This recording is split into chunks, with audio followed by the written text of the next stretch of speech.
lebih dikenal narkoba ya daripada nafsa, tapi pada dasarnya antara narkoba dengan nafsa itu kurang lebih isinya sama. Memang adiksi itu sangat-sangat berbahaya. Sekali Bukan itu. bermaksudnya membantu, tapi perlu dalam saat ini, momen ini saya menyampaikan bahwa dalam undang-undang jelas disebutkan bahwa tidak boleh dipindah tangankan. Ya. Kita tahu bahwa pemberian obat jenis narkotika dan psikotropika itu memang harus dimonitor oleh dokter.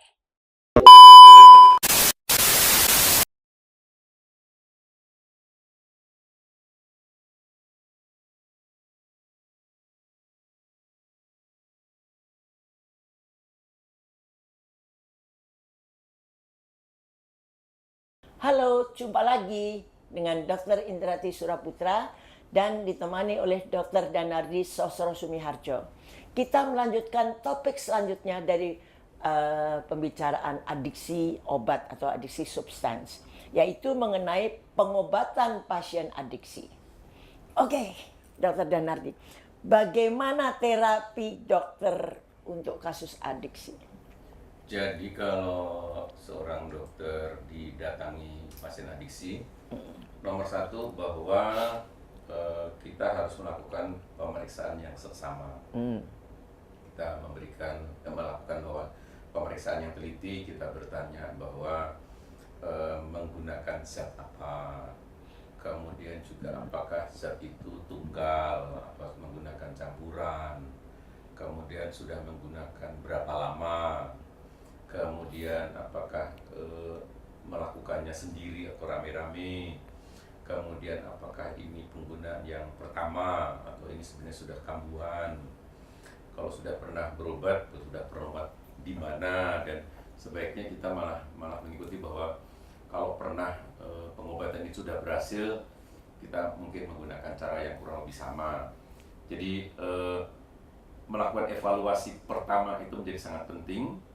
Dan juga kita nomor satu adalah membina rapor, bahwa seringkali bahwa pasien-pasien adiksi ini tidak mudah untuk didekati, tapi kita harus bisa mendekat, berusaha untuk menjadi teman.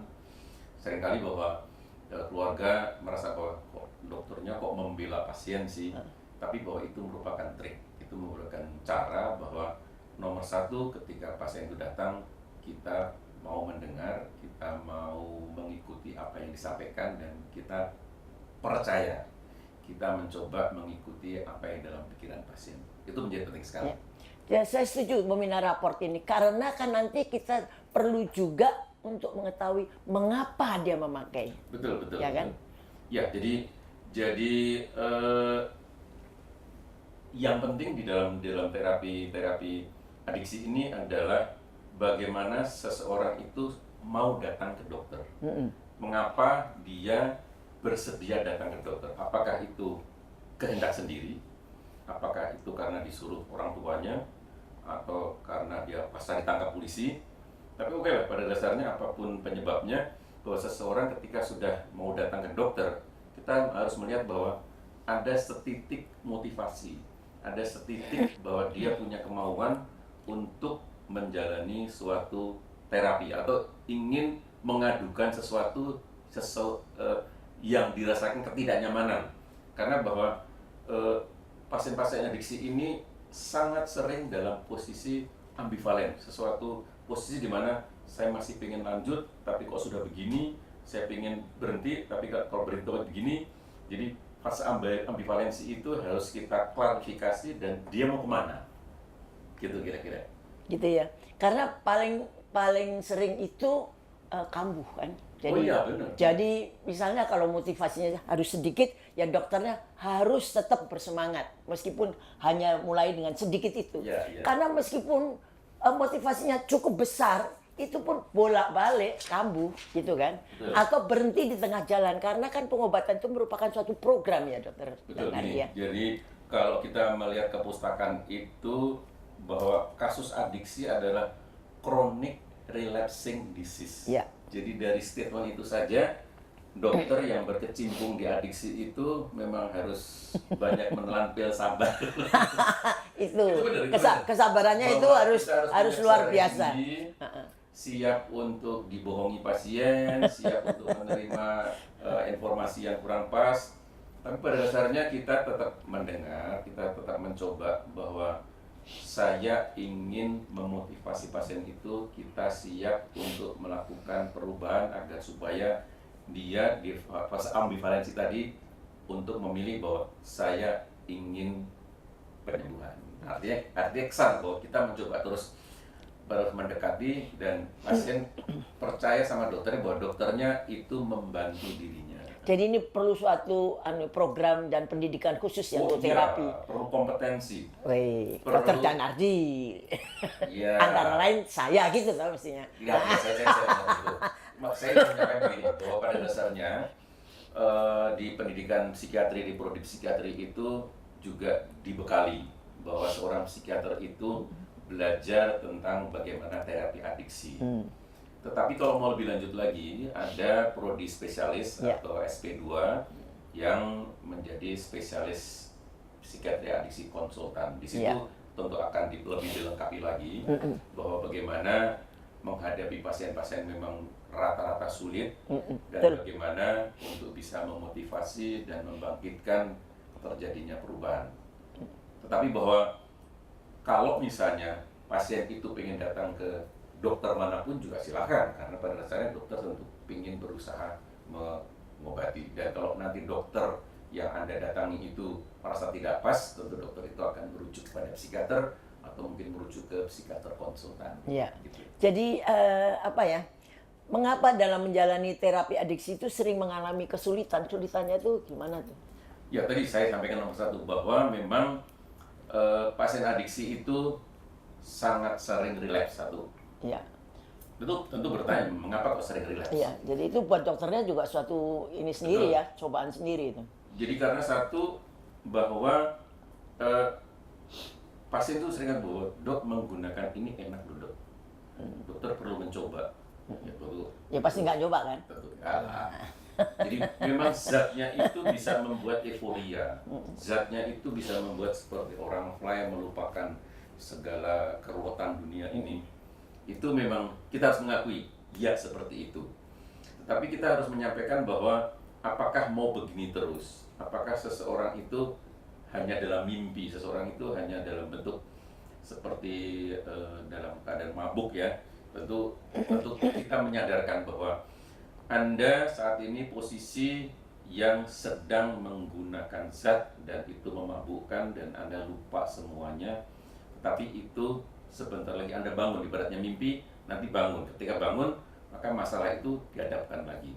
Artinya bahwa kita mengiyakan bahwa ya ketika Anda menggunakan itu, Anda merasakan kenyamanan, Anda menggunakan itu, dunia ini terasa indah. Tapi itu sifatnya semu. Dan itu yang memang pasien menjadi sangat sulit bahwa rata-rata pasien adiksi itu maunya instan. Maunya segera, kesulitan itu bisa segera diatasi, hambatan itu segera diatasi. Nah, dengan mabuk itu dia merasa jadi jalan keluar. Nah, itu yang perlu diubah pola pikirnya. Bahwa jangan menggunakan cara itu terus. Kalau menggunakan cara itu terus, artinya bahwa Anda ibaratnya kaki nggak pernah bergeser.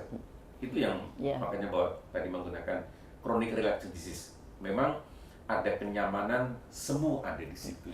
Ini yang perlu kita garis bawahi juga, anak-anak remaja. Seringkali kalau mau tawuran, dia pakai dulu obat-obat itu supaya lebih berani, lebih nggak takut. Nah, ini kan luar biasa ini. Betul, itu jenis-jenis tersebut. Jadi ada zat itu yang bertipe stimulan. Ya.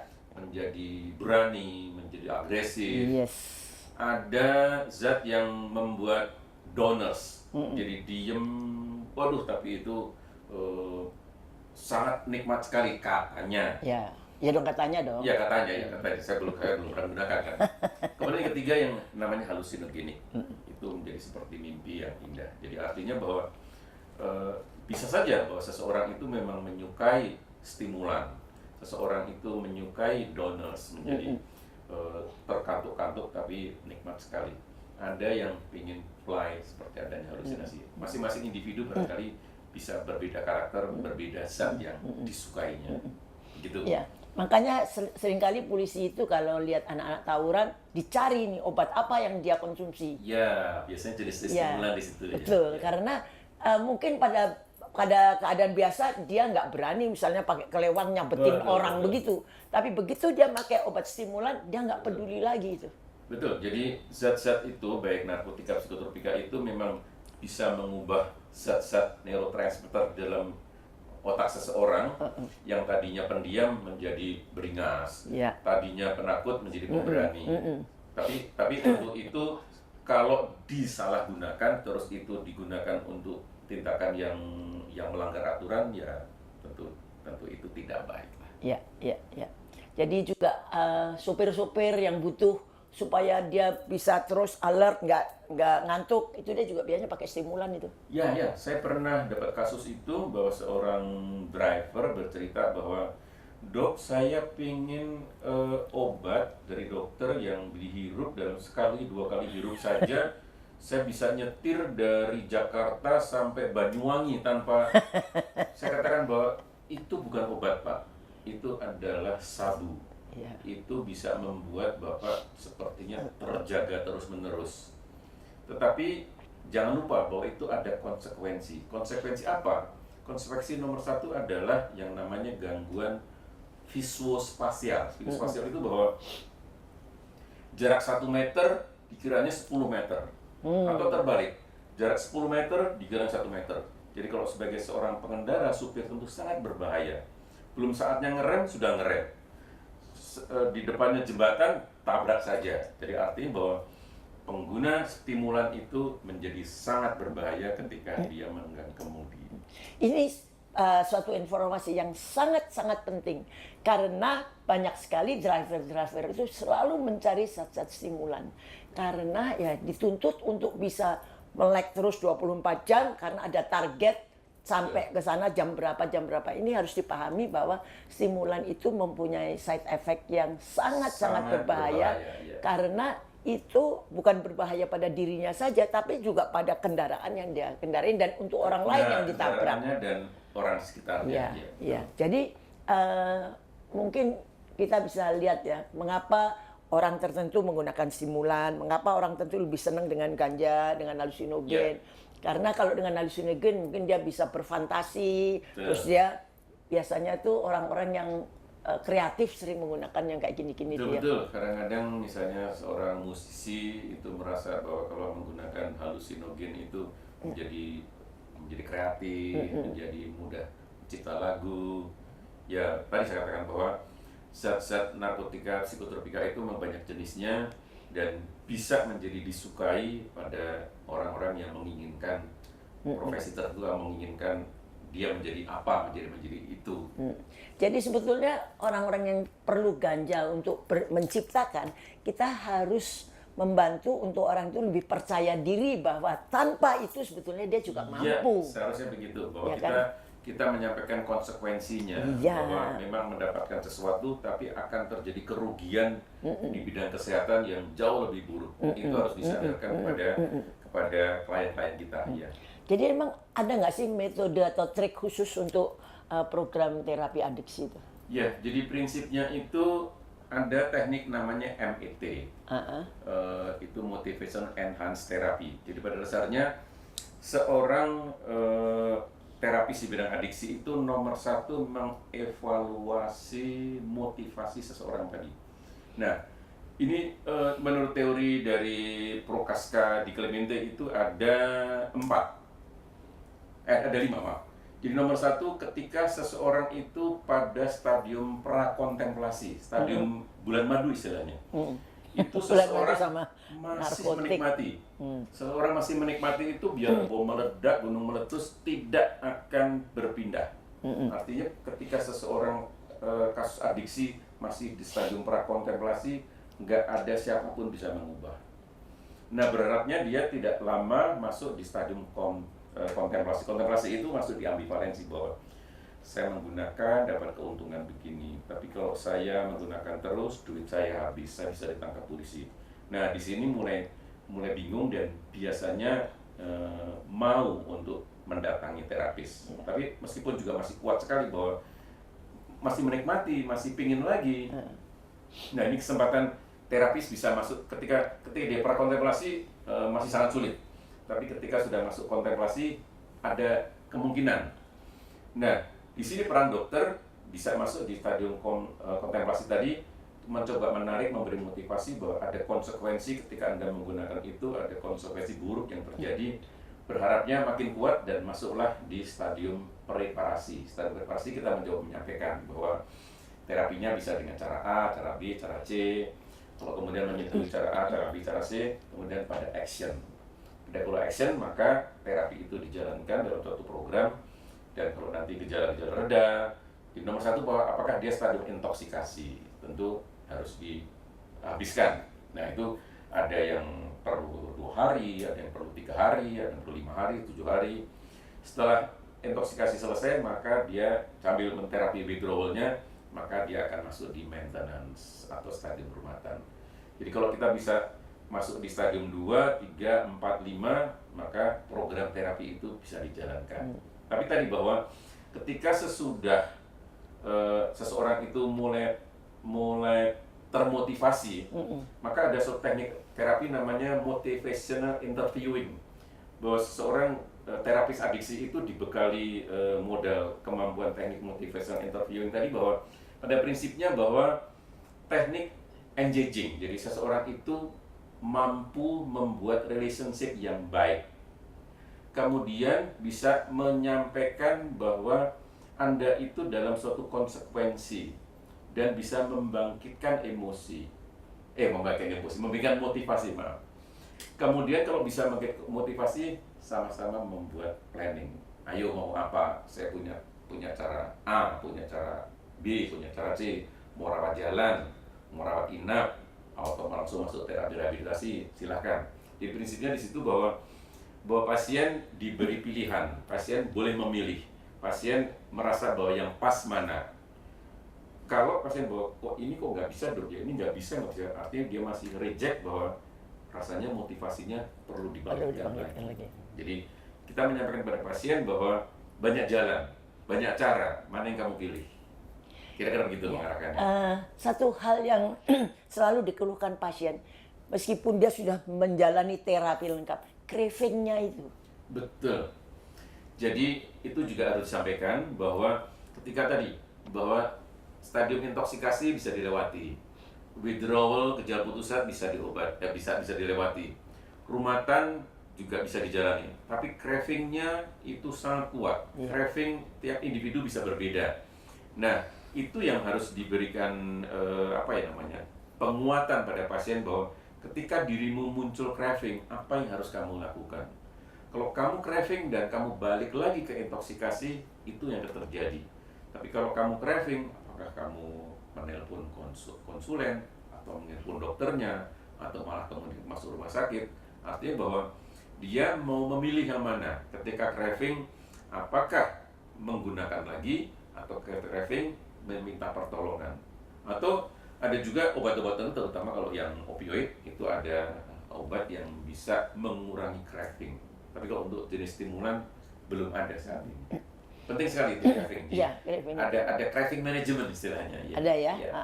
Karena itu yang paling sulit. Kadang-kadang orang sudah berhenti 2 tahun, tiba-tiba muncul lagi. Betul. Gimana ya rasanya tahun, kayak 5 gitu. tahun juga, Ya. ada yang 7 tahun. Apalagi juga. kalau dia tidak berpindah dari lingkungan yang toksik itu. Betul. Jadi salah satu usaha adalah keluar dari lingkungan yang tidak benar. Jadi begitu tadi dok, kalau tadi dikatakan bahwa adiksi ada chronic relapsing disease, maka tiap pasien adiksi itu kita menyampaikan bahwa terapi yang berjalan pada dirimu itu harus sepanjang hidup.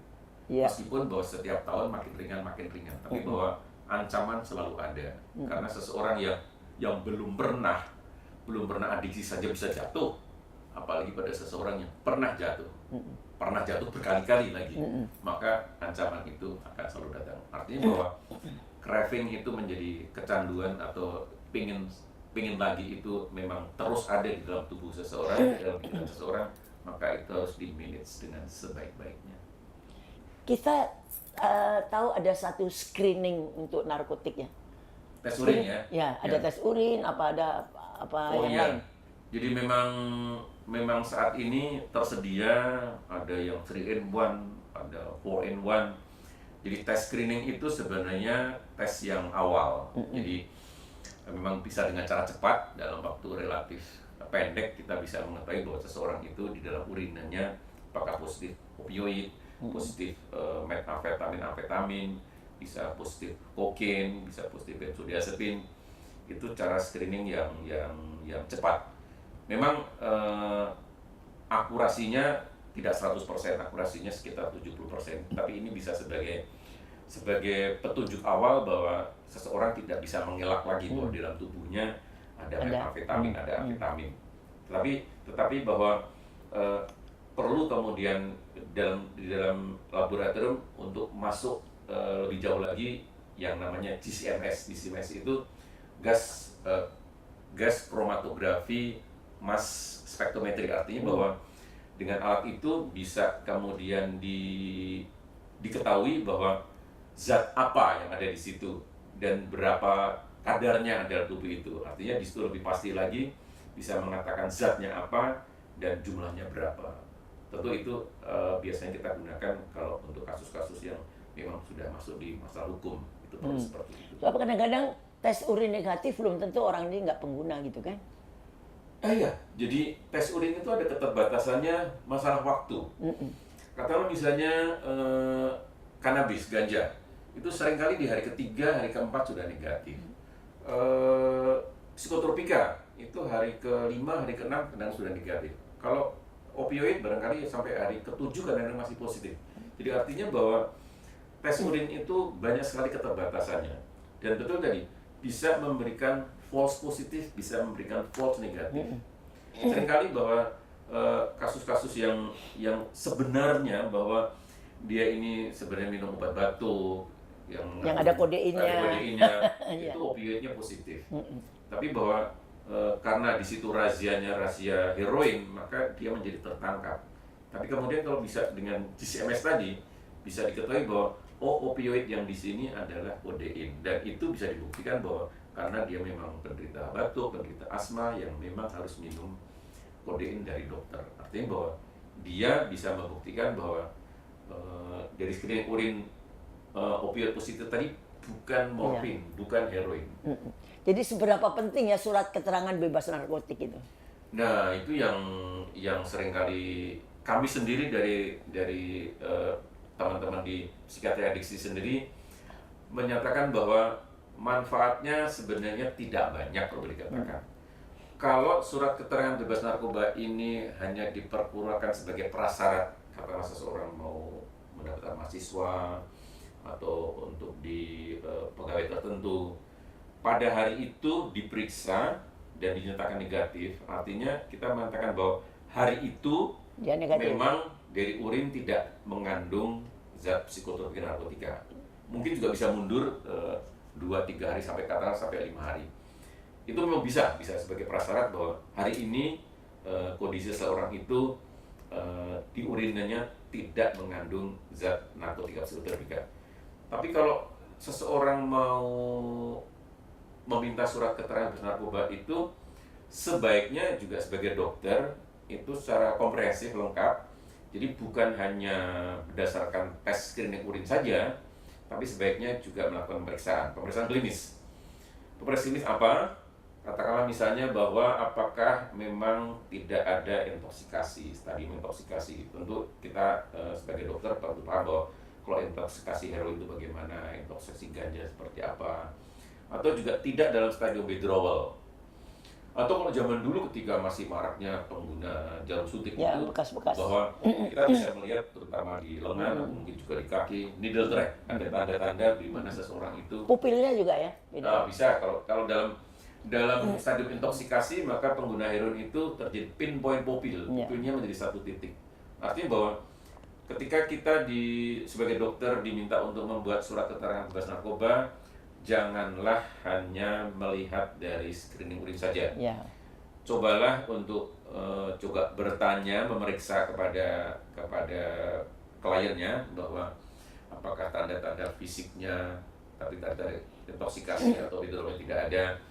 Tetapi tadi ingin saya sampaikan bahwa saya pernah menyampaikan pada suatu institusi bahwa kalau ini prasyarat dan kemudian bahwa memang calon pegawai di situ atau mahasiswa di situ itu tidak diinginkan untuk nantinya menjadi penyalahguna narkoba, kenapa tidak dicantumkan saja bahwa ketika prasyarat itu ada surat keterangan untuk narkoba, kemudian juga ketika menjadi pegawai, ketika menjadi mahasiswa itu, bahwa suatu saat akan disidak, akan dirandom untuk tes screening urin. Artinya bahwa selama menjadi pegawai di situ, selama menjadi mahasiswa di situ, dilarang untuk menyalahgunakan atau menggunakan narkotik tertentu yang ilegal.